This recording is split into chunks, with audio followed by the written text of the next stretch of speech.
Graça e paz, meus irmãos, chegou começando o nosso culto, esse momento que eu rogo a Deus que esteja abençoando, que esteja nos dirigindo.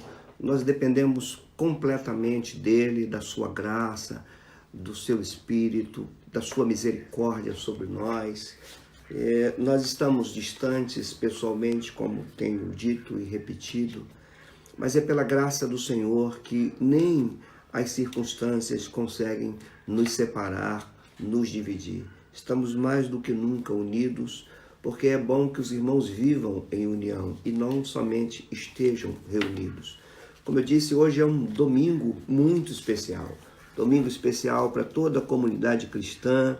É especial porque é o dia que lembramos da ressurreição de Jesus Cristo, quando aquelas mulheres e depois Pedro, João, foram até o sepulcro. E o anjo falou assim: por que vocês estão procurando aquele que está vivo dentre os mortos? E ele vivo está até hoje, vivo para voltar, para nos resgatar, para nos levar com ele. O dia em que a morte foi vencida e especialmente para nós, ele estabeleceu uma vitória para todo sempre. Por soberania de Deus, essa ressurreição ocorre no dia da Páscoa judaica, quando eles lembravam da grande libertação do Egito, das pragas do Egito. E ali, o que talvez eles, judeus, não entendiam, é que a maior de todas as libertações estava ocorrendo, coincidindo, fechando. A teologia bíblica vai nos mostrar, então, que a morte e a ressurreição está no centro da história redentiva do Senhor, do nosso Deus, e no centro da nossa história, no centro da vida da igreja. A ressurreição é o berço da igreja. A igreja nasce da ressurreição. A igreja existe por causa da morte e por causa da ressurreição de Jesus Cristo. Eu quero ler no início desse nosso culto 2 textos bíblicos, um do Antigo Testamento e um do Novo. E queria que você, se pudesse, abrisse a tua Bíblia aí em Êxodo, no capítulo 2, mas nós vamos ler do versículo 23 até o versículo 27. E depois nós vamos ler 1 Coríntios 5, apenas o versículo 8. Então, queria que você abrisse, eu espero um pouquinho para você abrir, Êxodo, capítulo 12, versículos 23 a 27, que esse texto nos diz o seguinte: porque o Senhor passará para ferir os egípcios. Quando vir, porém, o sangue na verga da porta e em ambas as ombreiras, passará o Senhor aquela porta e não permitirá ao destruidor que entre em vossas casas para vos ferir. Guardai, pois, isto por estatuto, para vós outros e para vossos filhos, para sempre, e uma vez dentro da terra em que o Senhor vos dará, como tem dito, observai este rito. Quando vossos filhos vos perguntarem: que rito é este? Respondereis: é o sacrifício da Páscoa ao Senhor, que passou por cima das casas dos filhos de Israel no Egito, quando feriu os egípcios e livrou as nossas casas. Então o povo se inclinou e adorou. Milênios de anos passaram e Paulo escreve isto aqui para a igreja de Corinto. Primeira carta aos Coríntios, capítulo 5, versículo 8. Ele diz: por isso, celebremos a festa, não com o velho fermento, nem com o fermento da maldade e da malícia, e sim com os asmos da sinceridade e da verdade. O texto de Êxodo nos mostra Deus dando uma ordem para que todas as famílias israelitas entendessem aquela grande libertação como algo a ser celebrado sempre e transmitido para os seus filhos, para que todos eles entendessem de onde eles saíram e onde eles foram colocados. O que Paulo coloca aqui na carta aos Coríntios é a necessidade de celebrarmos de forma perpétua essa festa, mas com o coração puro, sem a maldade, sem a malícia do mundo do qual nós fomos tirados, mas com a pureza, com a simplicidade e com a humildade do Cristo que nos resgatou. Que tenhamos isso em mente, que o Senhor possa nos dirigir nesse momento de culto, que fale ao nosso coração. Eu quero hoje, nesse momento, ter uma palavra de oração. Orar a Deus, eu peço que você incline a tua cabeça, que tenhamos o nosso coração agora contrito, orar por nós, orar por esse culto, orar por nossa igreja, orar agradecendo a Deus por esse grande dia. Então, que tenha agora esse momento de contrição, esse momento de quebrantamento, esse momento de preparo para tudo aquilo que Deus há de nos falar nesta noite, neste culto, neste dia tão especial para todos nós.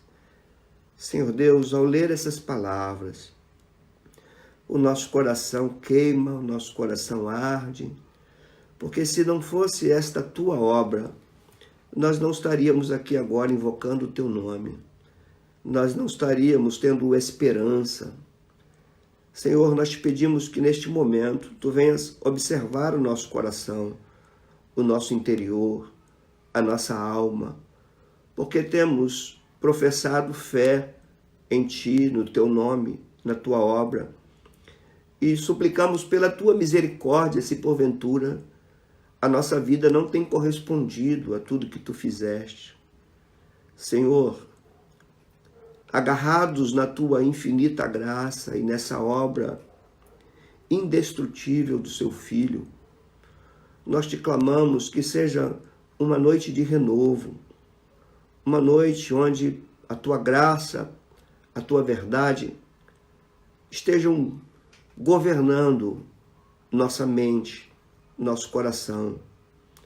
Oramos, Deus, que no decorrer desse culto, vidas sejam renovadas, corações sejam quebrantados, que a verdade da Páscoa de Jesus Cristo, do túmulo vazio e da celebração do teu povo, seja a verdade que toque profundamente no nosso coração, para que possamos a cada dia, Senhor, levar as nossas vidas de acordo com aquilo que tu fizeste e de acordo com aquilo que tu desejas, e não de acordo com aquilo que nós queremos fazer e com a maneira que desejamos tocar a nossa caminhada.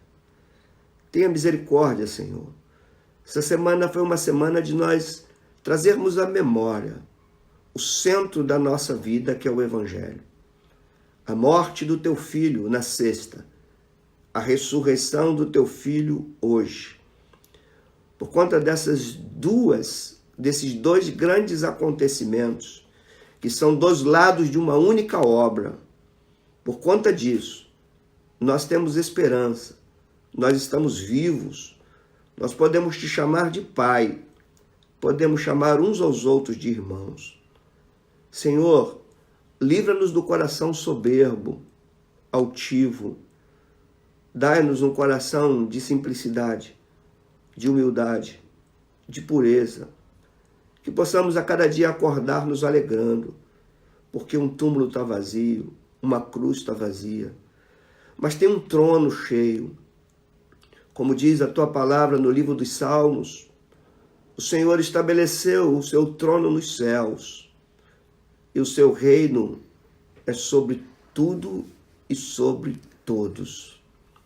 Essa verdade dirige que possamos ser de fato cristãos todos os dias, com muita alegria, com muito orgulho, não tendo vergonha do Evangelho, mas com muita intrepidez, declarar a todos que não há outro caminho, não há outra verdade, não há outra vida.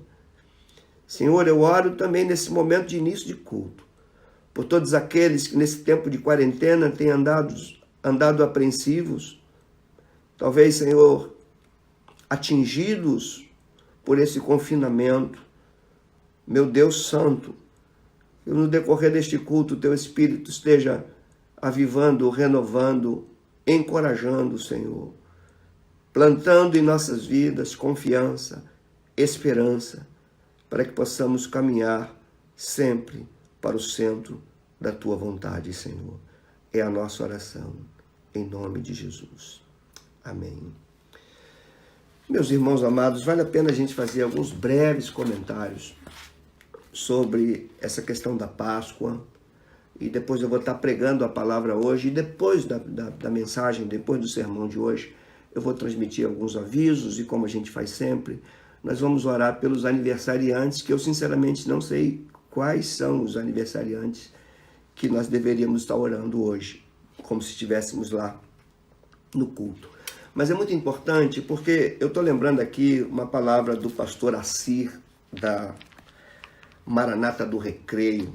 Ele me mandou um texto pelo WhatsApp que, assim, parafraseando ele, resumindo, ele dizia assim: a Páscoa, numa perspectiva judaica, é relacionada à libertação do Egito e das pragas do Egito.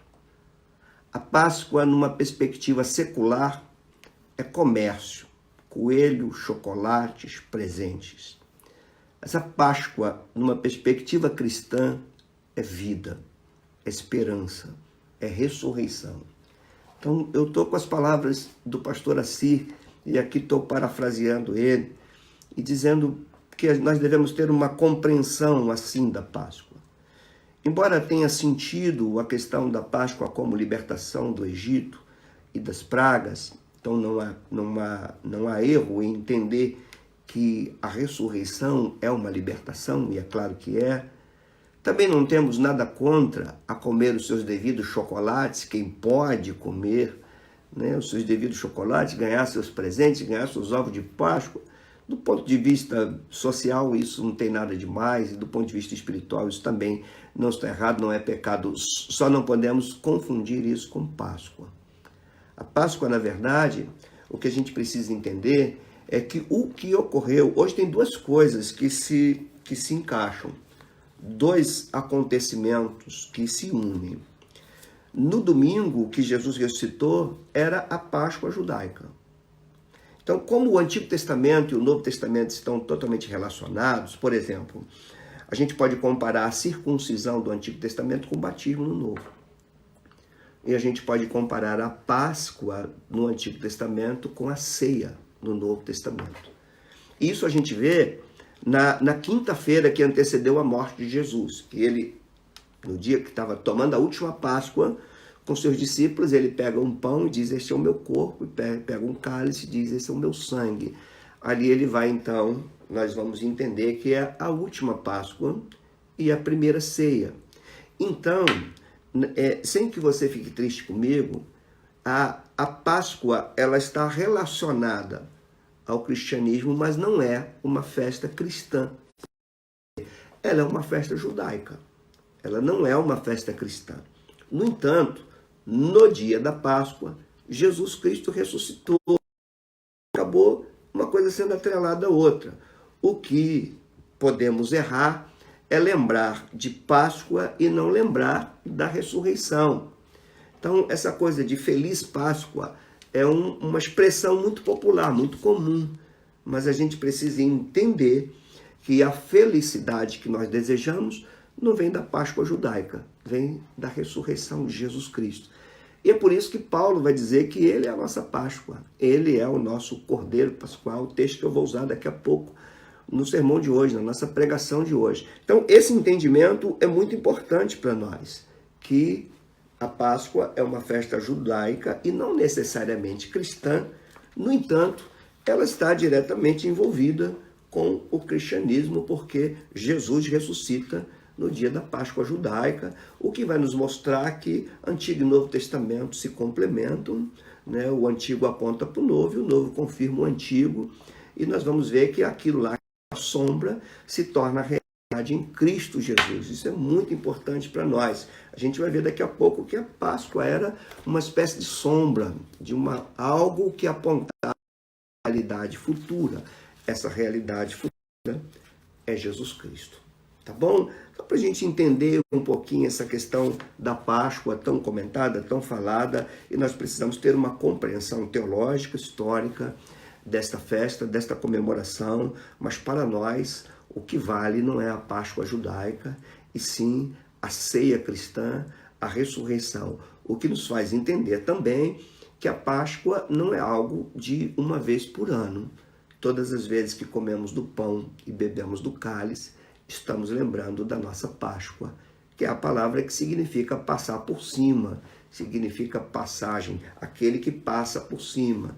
Então, no Êxodo, passando aquele povo que foi protegido pelo sangue, e na morte e ressurreição de Jesus, ele passando por cima e nos livrando da morte, da condenação. Queridos irmãos, queria que você agora viesse comigo para ouvir aquilo que tenho a pregar, o sermão deste domingo, no domingo da Páscoa de Jesus, no domingo da ressurreição de Jesus. E eu vou pedir para você abrir a tua Bíblia aí, se não já abriu, como eu já disse, primeira carta de Paulo aos Coríntios, capítulo 5, versículos 7 e 8, que diz assim: lançai fora o fermento velho, para que sejais nova massa, como sois, de fato, sem fermento. Pois também Cristo, nosso Cordeiro Pascal, foi imolado. Por isto, celebremos a festa, não com o velho fermento, e nem com o fermento da maldade e da malícia, e sim com os asmos da sinceridade e da verdade. Ó Deus Santo, na Tua presença estamos, diante da Tua palavra estamos, reunidos como Teus filhos estamos, atentos à Tua palavra também estamos. Pedimos que o Teu Espírito esteja em ação neste momento, em que a Tua palavra, com fidelidade, com temor e com reverência, está sendo transmitida à Tua igreja. Seja com a minha vida, Senhor, porque dependo totalmente de Ti, porque confesso e admito que não há em mim capacidade humana para falar de coisas que transcendem a minha mente. Somente o Teu Espírito para fazer com que essas coisas que transcendem a minha mente, ao mesmo tempo, não sejam estranhas à minha mente. Porque Tu, Senhor Deus, pelo Teu Filho, nos deste uma mente nova. Fala conosco por meio da Tua palavra. Exorta-nos, aplica a Tua palavra em nosso coração. Que possamos entender aquilo que Tu falas, não para admirar, e não somente para reconhecer como verdadeiro, mas para aplicar em nossa vida, pela força do Teu Espírito, glorificar o Teu nome por meio dela. Assim eu oro junto com meus irmãos e Te agradeço no nome de Jesus Cristo. Amém. Amados irmãos, vocês que acompanharam aí as imagens da live, aquilo que nós divulgamos, a gente colocou um título no sermão de hoje que seria o que é Vivendo a Páscoa do Senhor. Esse título não está aqui por um acaso, esse título tem um sentido nele. Quando eu falo de Vivendo a Páscoa do Senhor, eu estou querendo dizer que esse título traz a ideia que a Páscoa não é algo apenas para a gente comemorar, lembrar. A Páscoa é, sobretudo, algo para ser vivido. Nos dois textos que eu abri o culto de hoje, nós vimos Moisés exortando o povo de Israel a lembrar da Páscoa e viver de acordo com a realidade da Páscoa. Então, o primeiro ponto que a gente entende aqui, que vem do título da mensagem, é que a Páscoa é algo para ser vivida. A realidade da Páscoa é para ser vivida e não apenas comemorada, lembrada num dia do ano. Então, para a gente entender isso, eu quero primeiramente fazer algumas considerações nessas palavras de Paulo aqui aos Coríntios. Num segundo momento, eu queria pegar a Páscoa lá na sua origem e procurar entender lá na sua origem o que significava a Páscoa e para onde ela estava apontando. Num terceiro momento, eu queria mostrar para vocês, por meio das Escrituras, a relação da Páscoa dos judeus com o Cristo de todos nós. Dito essas coisas, a gente queria trazer algumas lições e aplicações para as nossas vidas, que são lições e aplicações oriundas dessas verdades que eu tenho desejo de transmitir para vocês aqui. Esses são pontos importantes. Quando nós pegamos um texto como esse, que Paulo fala aos Coríntios, lançai fora o velho fermento para que sejais nova massa, como sois de fato. Ele afirma que os coríntios são uma nova massa, e ele disse, então, mesmo como nova massa, era necessário lançar fora o fermento. Paulo usa uma linguagem pascual aqui. Paulo usa uma linguagem bem própria dessa festa da Páscoa, que era, depois da festa da Páscoa, sucedia a festa dos pães asmos. Então isso era muito importante para os judeus, e Paulo era um judeu.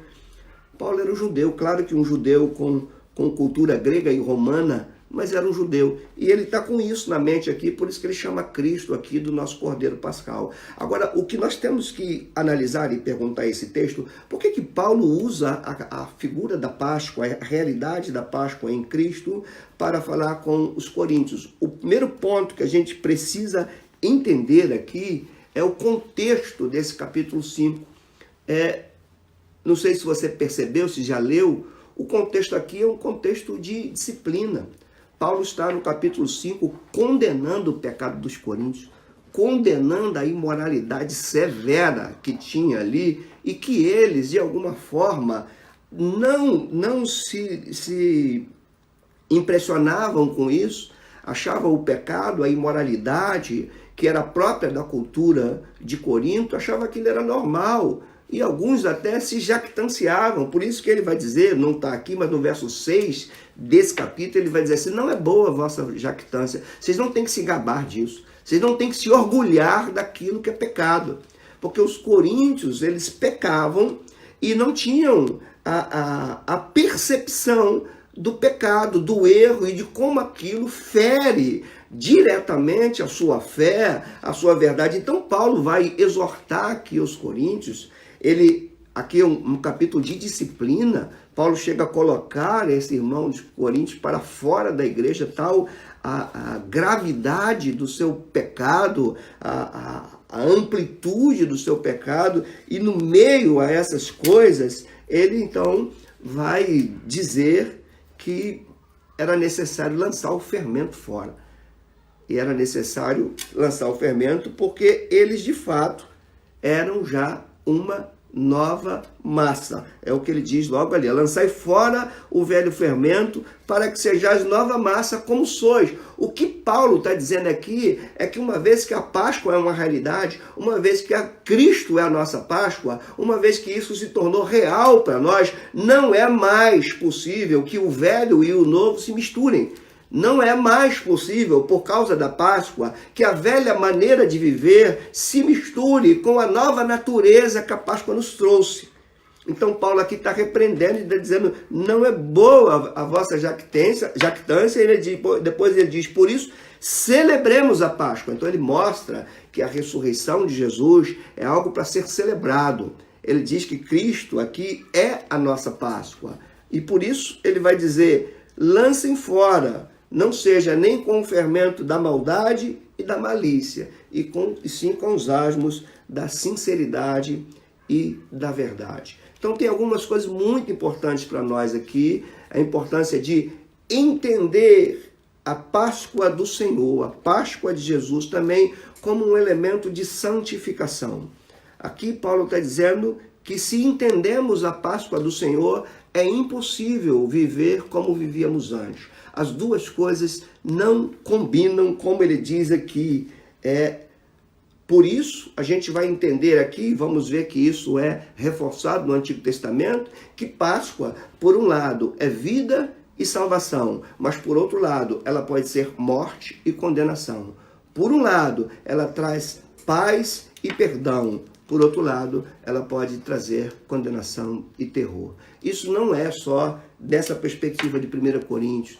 Isso é na perspectiva também do Antigo Testamento, onde a Páscoa se originou. Então, o primeiro ponto que eu quero que você entenda aqui comigo é que não dá para celebrar Páscoa, não dá para lembrar Páscoa sem ter temor a Deus, sem ter um coração que tema ao Senhor, sem analisar as nossas vidas à luz do que Jesus fez e a forma como a temos conduzido.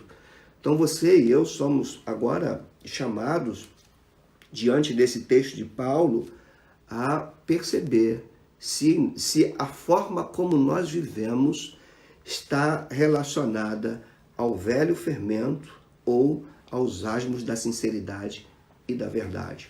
Precisamos entender se a nossa maneira de viver ratifica o que Jesus fez ou ainda traz para dentro de uma nova vida aquilo que é pertinente à vida antiga da onde nós somos tirados.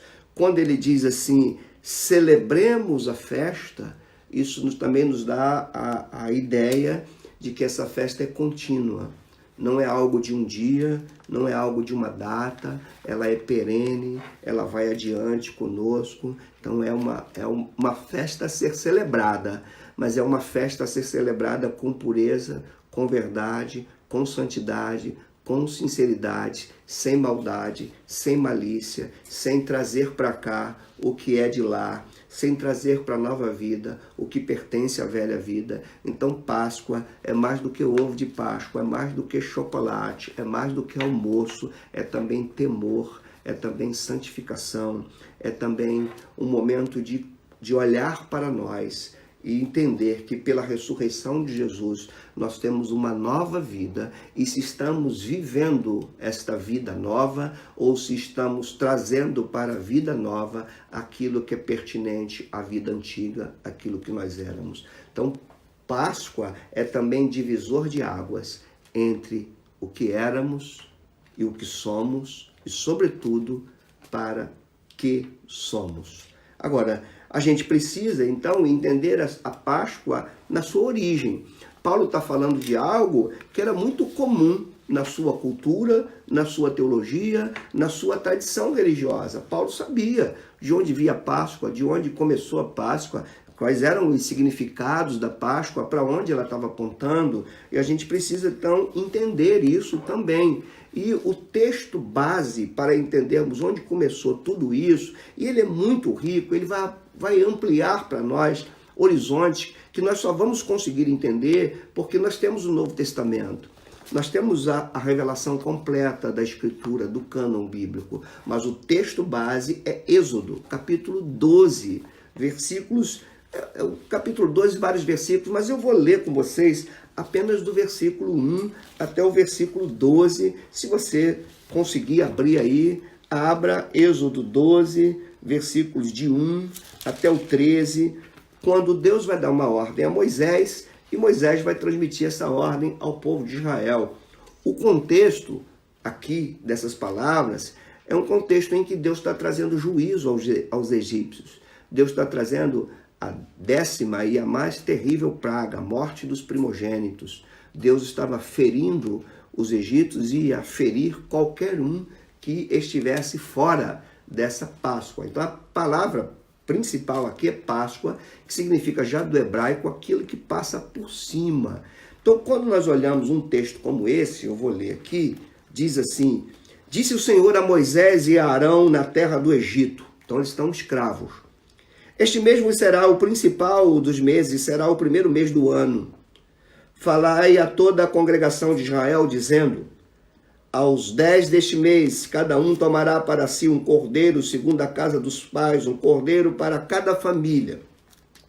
Mas se a família for pequena para um cordeiro, então convidará ele o seu vizinho mais próximo, conforme o número das almas, conforme o que cada um puder comer. Por aí calculareis quantos bastem para o cordeiro.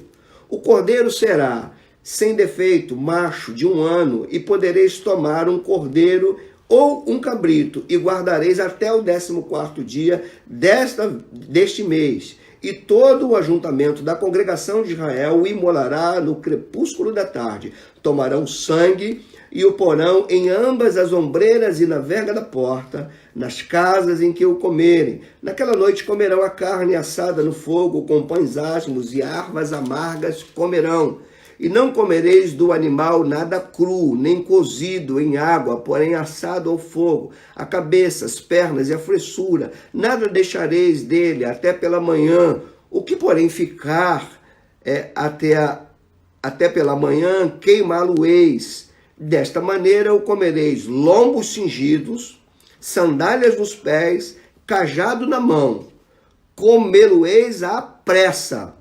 É a Páscoa do Senhor, porque naquela noite passarei pela terra do Egito e ferirei na terra do Egito todos os primogênitos, desde os homens até os animais. Executarei juízo sobre todos os deuses do Egito. Eu sou o Senhor. O sangue vos será por sinal nas casas em que estiverdes. Quando eu vir o sangue, passarei por vós. Aí o sentido de Páscoa. Passarei por vós. E não haverá entre vós praga destruidora quando eu ferir a terra do Egito. Este é o texto base. Aqui se originou a Páscoa, que vai ter o seu clímax lá naquela quinta-feira em que Jesus toma a última Páscoa e estipula a primeira ceia e vai ter o seu ápice na ressurreição de Jesus. Mas quando nós olhamos um texto desse, nós precisamos entender primeiro que foi um episódio real. Porém, apesar de ser real, é também profético. Apontava para algo futuro. Então nós temos um episódio e ao mesmo tempo uma profecia. O autor de Hebreus vai dizer que essas coisas aqui são apenas sombras de uma realidade que ainda viria.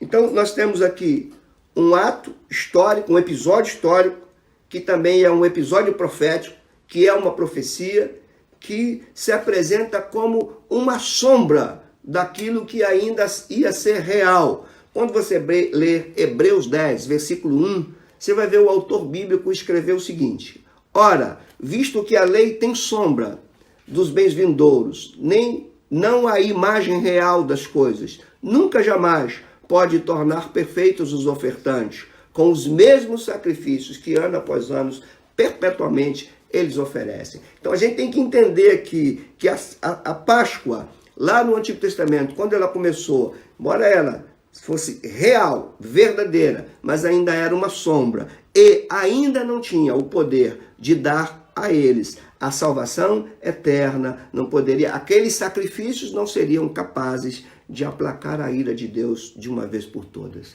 Então esses são pontos importantes.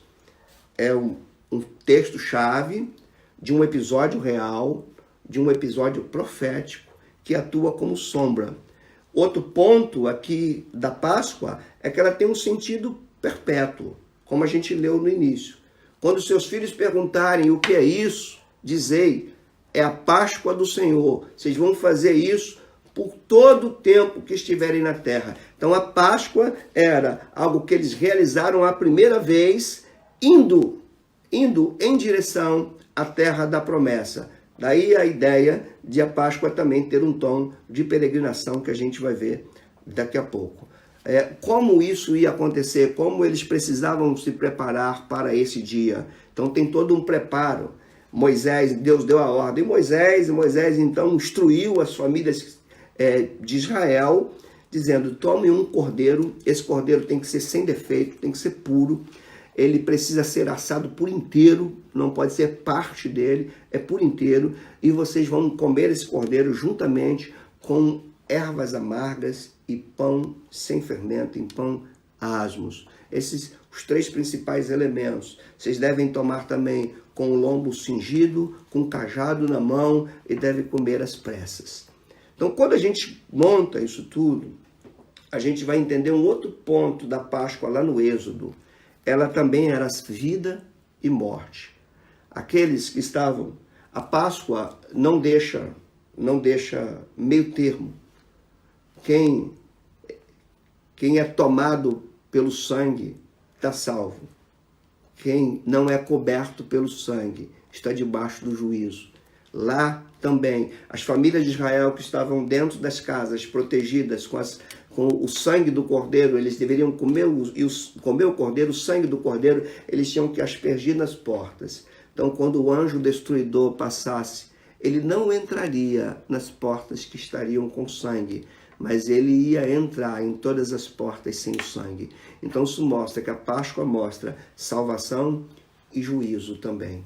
Mostra para nós vida e morte. Por isso que Paulo está tratando isso aos Coríntios, dizendo não dá para combinar as duas coisas.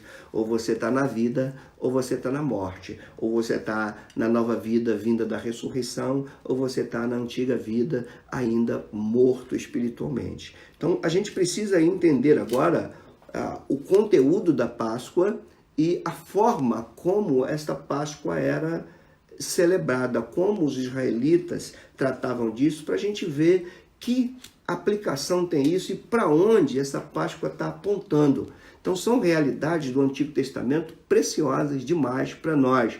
Primeiro, qual era o conteúdo da Páscoa? Toda família tinha que ter um cordeiro sem defeito. Tinha que ter isso. E esse cordeiro tinha que ser consumido por inteiro. Segundo, o sangue desse cordeiro deveria ser colocado em volta da porta, nos umbrais da porta. Porque quando o anjo visse o sangue, né, é o que diz o texto, quando eu ver o sangue, eu passo por cima. Páscoa, eu não entro, passo por cima, traz vida e não morte. Essa é a ideia da Páscoa. Então, eles têm um cordeiro, eles pegam o sangue. Eu queria que vocês já começassem a entender o grau de simbolismo que tem nisso. Talvez a tua mente já esteja se abrindo, mostrando para como que esse texto tão remoto, tão antigo, de milênios atrás, lá quando o povo está saindo do Egito, como esse texto vai apontar para as nossas realidades hoje. A Páscoa, então, era uma libertação do Egito. Eles estavam saindo do Egito, celebrando a Páscoa e se preparando para uma terra. Então a Páscoa está entre o Egito e a nova terra. Enquanto não chegasse lá na nova terra, e até lá na nova terra, eles teriam que estar lembrando da libertação do Senhor. Então o cordeiro era um ingrediente, cordeiro, o sangue dele aspergido nos umbrais e mais.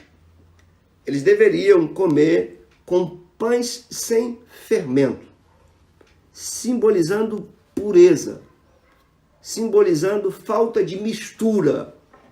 Não poderia haver mistura.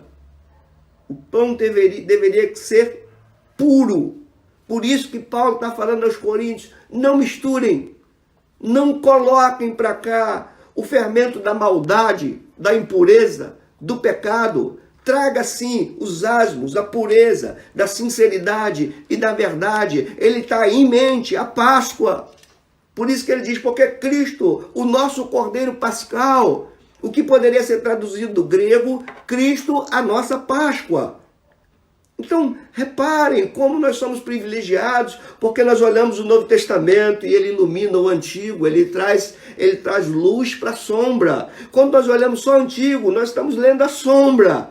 Quando nós lemos o Novo Testamento, ele traz luz à sombra e nós conseguimos compreender o que estava ali significado naquela sombra do Antigo Testamento. Então, um cordeiro, um sangue asperjado, um pão sem fermento, um pão puro e mais. Eles deveriam consumir com ervas amargas. Essas ervas amargas simbolizavam o sofrimento, a escravidão, a dor do Egito. Eles não poderiam tirar mais da sua mente que deveriam sempre lembrar de um cordeiro expiatório, um cordeiro morto, um sangue que livra, um pão puro e ervas que lembram o sofrimento do Egito. Agora, interessante, irmãos, é que a gente entender como que eles participavam dessa Páscoa, porque tem significados também que a gente precisa começar a entender. Porque agora, no ponto do meu sermão, eu estou trazendo luz para a sombra. Eu comecei lá da luz e agora eu estou jogando essa luz na sombra do Antigo Testamento. Em Êxodo 12. Então já vi qual era o conteúdo da Páscoa. Um cordeiro, sangue aspergido, pão sem fermento, ervas amargas. Como eles deveriam comer? Qual era a forma de participar? Primeiro, eles tinham que participar em comunhão. No verso 3, do verso 4, do capítulo 12, ele vai dizer assim: falai a toda a congregação de Israel, dizendo: aos 10 deste mês, cada um tomará para si um cordeiro, segundo a casa dos pais, um cordeiro para cada família. Mas se a família for pequena para um cordeiro, então convidará ele o seu vizinho. Isso nos mostra, irmãos, que Páscoa é contrário ao individualismo. A Páscoa nos mostra que vivemos em comunidade. A Páscoa nos mostra que vivemos para repartir, que vivemos entre irmãos, entre famílias. Isso aqui é rico demais. Isso aqui é extremamente repleto de significado. O que o texto de Êxodo está nos mostrando aqui é que as famílias não poderiam estar, que o indivíduo não poderia estar só. Eles teriam que estar em família e famílias com famílias, o que nos lembra o grande ajuntamento do povo de Deus, o que nos lembra, o que joga por terra o cristianismo da individualidade, o cristianismo do egoísmo, o cristianismo do primeiro eu, o cristianismo que não olha para o lado, o cristianismo que não tem solidariedade, o cristianismo que não consegue servir.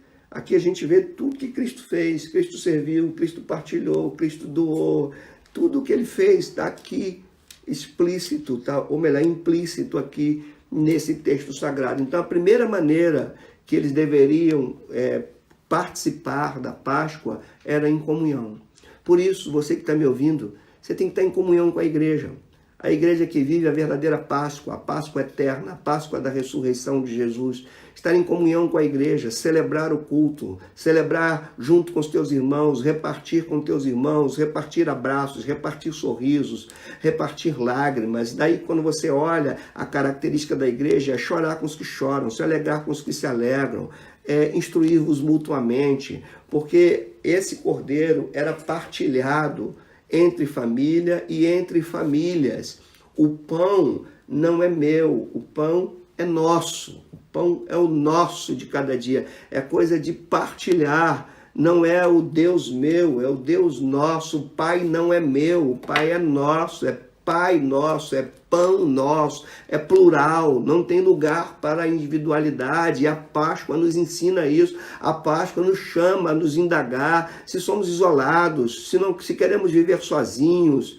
Como podemos professar fé nesse Deus que ressuscitou o seu Filho dentre os mortos, e isso aconteceu num dia de Páscoa? Como nós podemos celebrar esta festa isolados? Não como nós estamos agora, porque nós podemos estar isolados socialmente, mas nunca separados espiritualmente. O que precisamos entender aqui é que não há lugar, é preciso, ao olhar esse ponto da Páscoa, reconhecer que nós vivemos em comunidade, somos congregação. Quando você lê a carta aos Hebreus, ele faz uma exortação muito tremenda.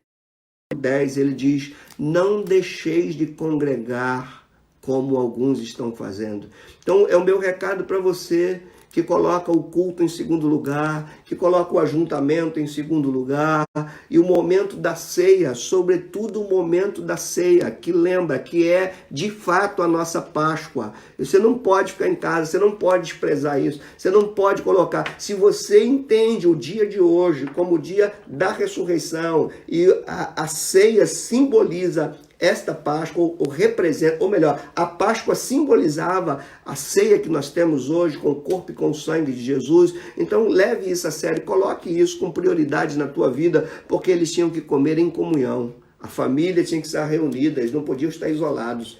E a família tinha que partilhar com as famílias do lado. A Páscoa do Senhor vai nos ensinar a estarmos juntos e vai nos ensinar também a partilhar com aqueles que não têm. Muitos significados tem aqui, tanto o significado da justiça social, do trabalho social, de repartir com o que não tem, como também pegar essa Páscoa, esse cordeiro que foi morto, e levar para aquele que não conhece, para aquele que não tem. Então, muitas implicações nesses versículos 3 e 4 de Êxodo 12. Agora, tem outra coisa. A Páscoa deveria ser celebrada em santidade. Por isso a questão do pão sem fermento. Eles olhavam para si mesmos. A Páscoa era o momento deles olharem para dentro de si, reconhecerem seus pecados, tirarem a idolatria. E isso, irmãos, é a nossa ceia, que é a nossa Páscoa. O momento aqui de um dia como esse é você e eu olharmos para dentro de nós mesmos e procurar a santificação da nossa vida. Não tem como eu falar de um dia desse, com a minha vida atolada em pecado, em idolatria, colocando o outro no lugar dele. Eu preciso entender, é um pão sem fermento.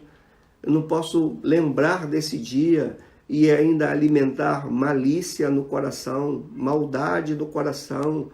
É totalmente incompatível com a revelação bíblica eu entender a Páscoa e ficar colocando um contra o outro, maquinando mal. É totalmente incompatível eu olhar a realidade da Páscoa e ainda abrigar em mim sentimentos condenados pelo grande Cordeiro Pascual. É incompatível, tem que ser puro. E esse grande Cordeiro Pascual, ele disse: aprendei de mim, que sou manso e humilde. Então a Páscoa, ela vai lembrar o perdão dele para nós e o perdão nosso de um para o outro. Ela vai lembrar que ele é santo e vai lembrar que nós devemos andar em santidade, viver em santidade. Então é um momento também de pedir perdão de pecados, é um momento também de olhar para dentro de nós mesmos, de cair do trono do nosso orgulho, do nosso egoísmo, da nossa rebeldia, das nossas obstinações, jogar tudo isso por terra, porque tem um túmulo vazio. Então, irmãos, são significados tremendos, mas tem um outro grande significado aqui, é que a Páscoa era para ser consumida, era para ser celebrada com um sentimento de peregrinação. Não era, a Páscoa não combina com acomodação.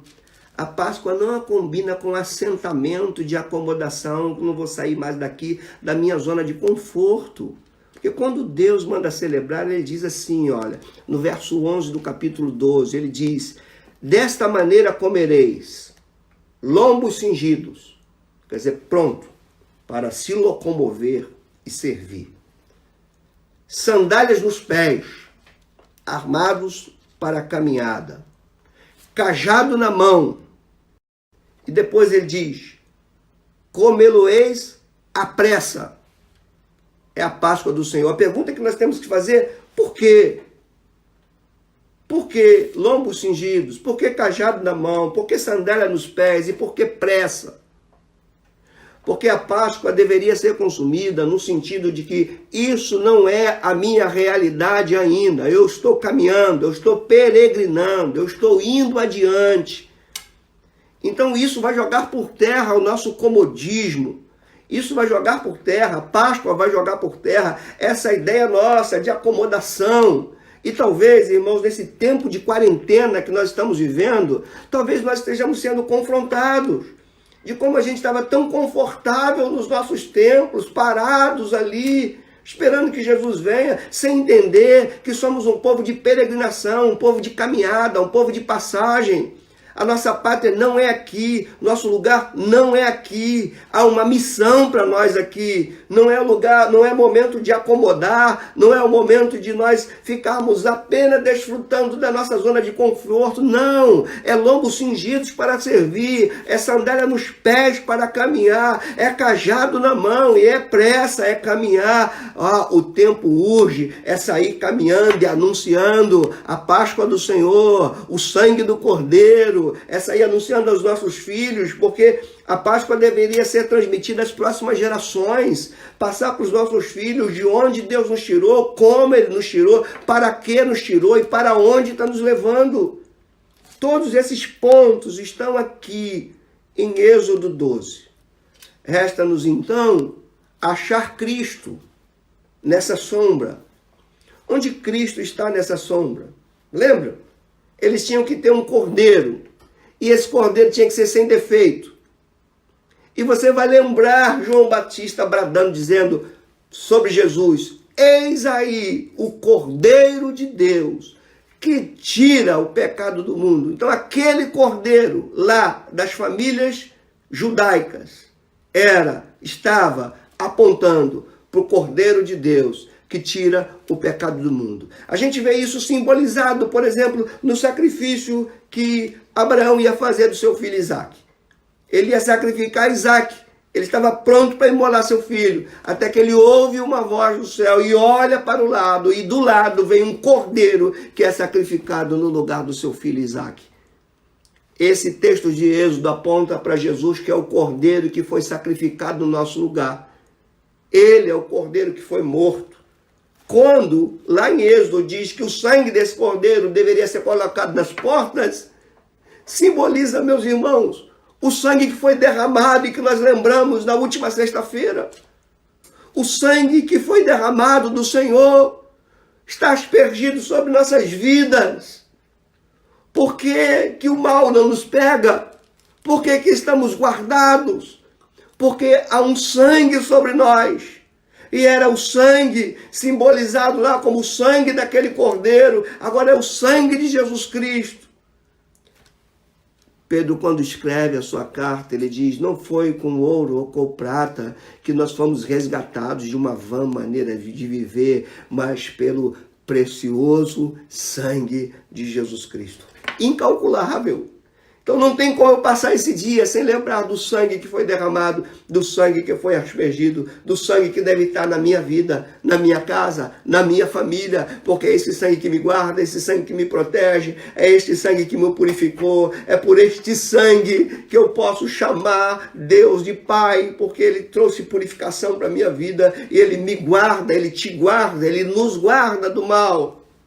Agora, esse cordeiro tinha que ser consumido por inteiro. E muito interessante, irmãos, que no Êxodo 34 diz que os ossos do cordeiro não poderiam ser quebrados. Quando nós olhamos para a cruz, nós vemos Jesus morrendo por inteiro. Nada ficou dele. Tudo foi tomado dele. Ele falava lá no Antigo Testamento, assar a cabeça, os pés, as vísceras. Significa os pensamentos, o caminhar e as emoções. Jesus foi entregue por inteiro. Ele de fato morreu por inteiro, como o cordeiro puro, limpo e perfeito do Senhor, cujo sangue nos livra da morte, nos livra da maldição. Por isso, o Senhor passou por cima. Por isso, Páscoa. Por isso, livres, por isso celebrar o Cordeiro Pascual. Agora, tem mais. Lá, o pão tinha que ser sem fermento. Quando nós olhamos para Jesus e vemos Pedro falar dele, não havia pecado e da sua boca não se achou dolo. Você vai ver o Hebreus dizendo que ele foi tentado em tudo, mas sem pecar. Ele era puro, puro. Ele não era misturado com o mundo, misturado com o pecado. Na cabeça dele não tinha mistura da vontade do Pai com a vontade dele, com a vontade do mundo. A vontade do Pai era a vontade dele, ele era puro. Então daí a ideia dele ser também, dele simbolizar, ou melhor, desse pão sem fermento, simbolizar ele, a pureza dele. Mas o texto lá de Êxodo diz mais, diz que tinha que ter ervas amargas, e nós olhamos para ele, não vemos amargura maior, sofrimento maior, dor maior do que a que ele levou por nós. Então as ervas amargas simboliza o derramar do sofrimento do nosso Senhor naquela cruz. Você deve estar entendendo agora porque Paulo diz: Ele é a nossa Páscoa. Ele é o nosso Cordeiro, cujo sangue nos livra, puro e com sofrimento, ele se entrega por todos nós. Agora há uma outra indicação de Êxodo para Cristo. E aqui, Êxodo sombra, Cristo realidade. Êxodo, morte, simbolizando também a vitória sobre a morte. Em Cristo, a vitória foi definitiva e completa, porque ele venceu a morte. O Cordeiro puro, sofrido, sofredor, que morreu por inteiro, ressuscitou por inteiro. Assim como ele morreu com o corpo inteiro, ele ressuscita com o corpo inteiro, mostrando para nós que aqueles que estão nele, que aqueles que tomaram essa Páscoa para si, um dia também ressuscitarão por inteiro, com o corpo inteiro, e celebraremos a Páscoa para sempre, porque a Páscoa era para ser eterna, perpétua, e ela só se torna eterna e perpétua em Cristo. Quanta coisa maravilhosa para nós. Eu confesso a vocês que essas coisas mexem demais conosco. Devemos perguntar para nós agora, depois de tudo que eu falei, como celebrar a Páscoa? Como eu devo ter esse momento? Primeiro, eu devo ter esse momento como um ato contínuo e não apenas como um domingo no ano. É um ato contínuo. O túmulo está vazio, a cruz está vazia, o trono está cheio. A Páscoa é um ato contínuo. Segundo, nós temos que participar da Páscoa em comunhão, uns com os outros, com um sentimento altruísta, de entrega, daquele que não pensa só em si. A Páscoa me faz eu olhar para a minha família, e você precisa olhar para a tua família, porque a Páscoa era consumida na família. Mas nós devemos celebrar a Páscoa também olhando para as famílias que não têm nem a Cristo e nem aquilo que nós temos. E a Páscoa nos ensina a partilhar, porque ele dizia assim, lá em Êxodo, se o cordeiro for demais para a família de vocês, partilha com a família do lado. Eu quero perguntar para mim e para você, será que nós temos partilhado esse cordeiro para a família as famílias que estão ao nosso lado, nossos vizinhos, nossos amigos, nossos parentes? Será que temos dividido o que temos, tanto da questão material quanto da questão espiritual? É assim que eu tenho que entender a Páscoa, é assim que eu tenho que corresponder à Páscoa. Não é somente lembrando de alguém para dar um chocolate, porque ela é contínua, é lembrando todos os dias de alguém, lembrando daquilo tudo que eu tenho, valorizando tudo que eu tenho, mas partilhando o que eu tenho com aquele que não tem. É assim que eu devo participar de um dia como esse, de um momento como esse. Se eu entendo o que isso significa, se nós entendemos o que isso significa. Terceiro, eu devo participar desse momento, nós devemos participar desse momento em santidade, em pureza. Meus irmãos, digamos não ao pecado. Como diz Paulo, joga fora o fermento velho. O fermento velho não pode andar junto com o asmo da sinceridade. Não pode malícia e pureza caminhar junto. Então o momento da Páscoa é de você purificar teus pensamentos, porque se você não purificar os teus pensamentos, você nunca vai purificar as suas ações.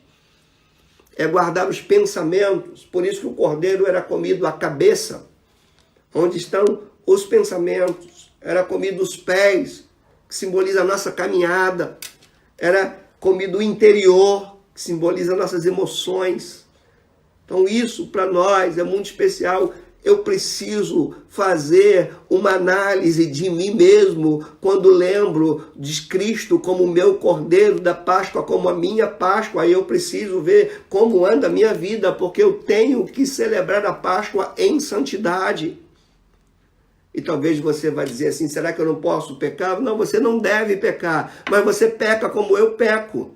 Mas o problema nosso não está em pecar, o problema nosso está em permanecer no pecado, em gostar do pecado. Por isso que no texto que eu abri, quando Paulo exorta os coríntios, ele diz, não é boa a vossa jactância, vocês estão se familiarizando com o pecado, vocês estão se familiarizando com aquilo que vocês deveriam jogar fora, porque vocês são massa nova, e agora a massa nova não pode caminhar com o fermento velho. É em santidade que eu tenho que ver esse dia. Quarto, eu tenho que celebrar a Páscoa com um sentimento de peregrinação. Eu preciso entender, irmãos, que o mundo não pode me atrair, que a realidade minha não é aqui, agora. Quando ele diz, cinge os lombos, coloca as sandálias nos pés, toma um cajado, tenha pressa. A gente vai ver isso em Cristo. Cristo veio, Cristo sofreu, mas Cristo não ficou.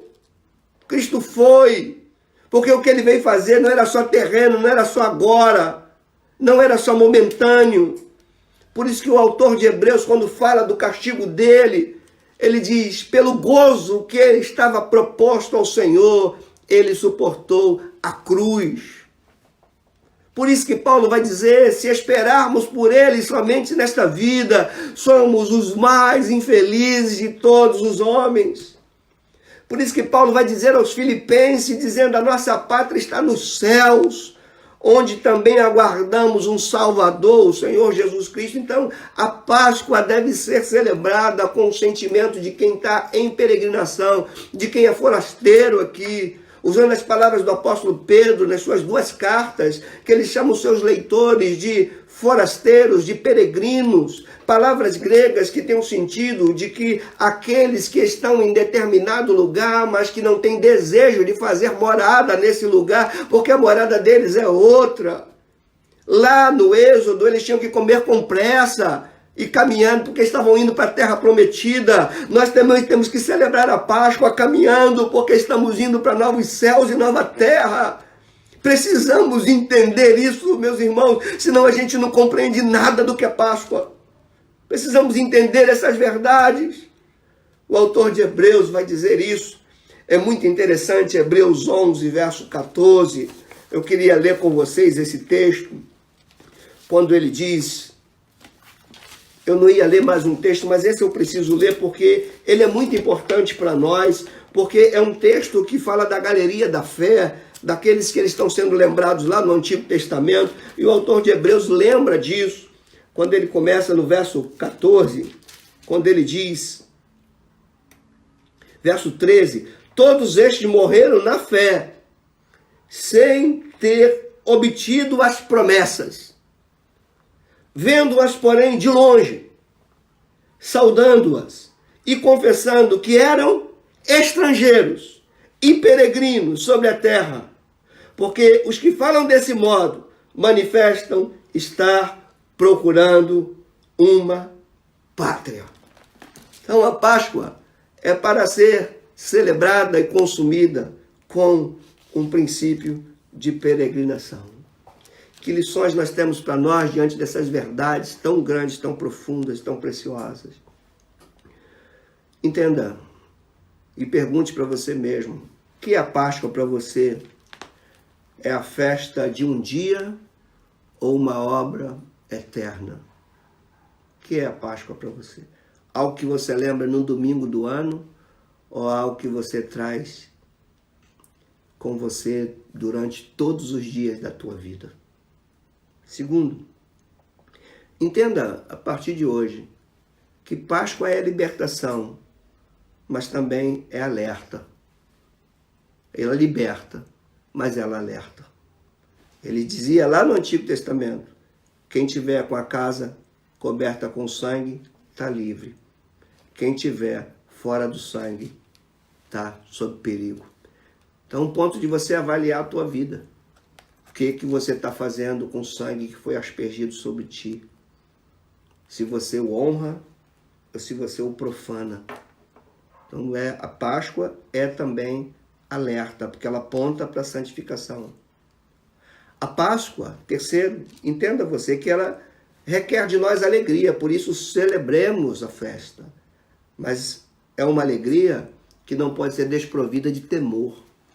Eu preciso estar alegre por aquilo que Cristo fez, mas eu preciso ter temor para corresponder ao que Cristo fez. E isso eu tenho que indagar a mim mesmo, sobretudo num cristianismo tão superficial que a gente tem vivido. Outra coisa, Páscoa é salvação pessoal, sim, mas também é um partilhar de comunhão dos salvos, entre os salvos e também para aqueles que não conhecem a salvação. Páscoa é partilhar, é dar, é pegar o cordeiro e partilhar com seus vizinhos. Precisamos entender se temos feito isso, se temos partilhado, ou se somos egoístas, se é só para nós, se estamos acomodados. Páscoa é vida, mas ao mesmo tempo, morte para os que não estão cobertos por este sangue. São coisas preciosas demais para nós, irmãos. Eu preciso que você entenda isso. E ao fim dessa mensagem, eu quero que você se avalie. O que é a Páscoa para você? Se você entendeu, lembrando e voltando para o texto inicial da nossa fala, quando Paulo disciplina a igreja de Corinto e diz: lançai fora o velho fermento, para que sejais nova massa, como sois de fato, sem fermento. Pois também Cristo, a nossa Páscoa, foi imolado, não será de novo. Por isso, celebremos com alegria, mas com temor, a festa. Mas não façamos isso com o fermento velho, nem com o fermento da maldade, e sim com os asmos da sinceridade e da verdade. Oremos ao Senhor, amados irmãos. Baixa a tua cabeça onde você estiver. Senhor, meu Deus, a tua palavra nos alegra, a tua palavra também nos fere. Ela nos traz esperança, mas ela também nos traz alerta. Ela é poderosa para nos salvar, mas também poderosa para nos disciplinar. Diante de tudo que nós ouvimos, ó Deus, nós vamos a Ti com o coração contrito e não temos nenhuma dificuldade de reconhecer nossos pecados, nossos erros e pedir perdão se porventura nós temos entendido a Páscoa apenas como uma festa, apenas como um dia que mexe com as nossas emoções, sem refletir sinceramente no que ela significa. Perdoa-nos, Senhor, se num dia como esse, nós não lembremos de Ti como o Cordeiro puro e sem defeito, que se entregou de uma vez por todas.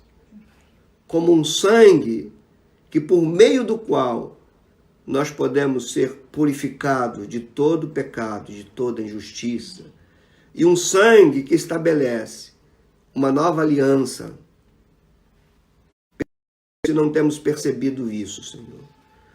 Perdoa-nos se não temos compreendido o quanto esse dia aponta para a pureza, que não pode haver mistura, que não pode haver no nosso coração um misto de pureza e um misto de bondade e maldade. Ajuda-nos e que Teu Espírito possa aos poucos trazendo para nós tudo que é santo e tirando de nós tudo que faz parte do fermento velho. Ajuda-nos, Senhor. Nós oramos. Eu estou orando por minha vida e pela vida dos meus irmãos. Perdoa-nos também, Senhor, se ao passar por esse dia não lembremos que as ervas amargas que lá simbolizavam a escravidão do Egito e que mostram para nós também aquilo que tanto sofremos nesse mundo.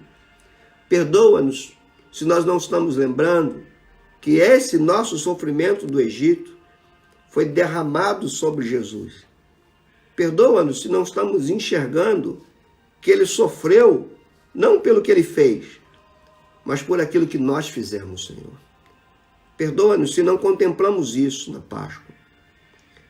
Perdoa-nos, Santo Deus, se estamos entendendo a Páscoa apenas como algo para celebrar e não para dividir, para partilhar com aqueles que estão à nossa volta. Perdoa-nos, Deus, se participamos desse dia com uma acomodação e com um pensamento totalmente nesse mundo que passa e nessas coisas que também vão embora. Perdoa-nos se não estamos participando desse momento como aqueles que peregrinam, que possamos nos cingir, que possamos calçar os pés, que possamos ter pressa e caminharmos para a nova terra, para novo céu, Senhor. Perdoa-nos, Deus. E alimenta-nos a cada dia da verdade de um túmulo vazio.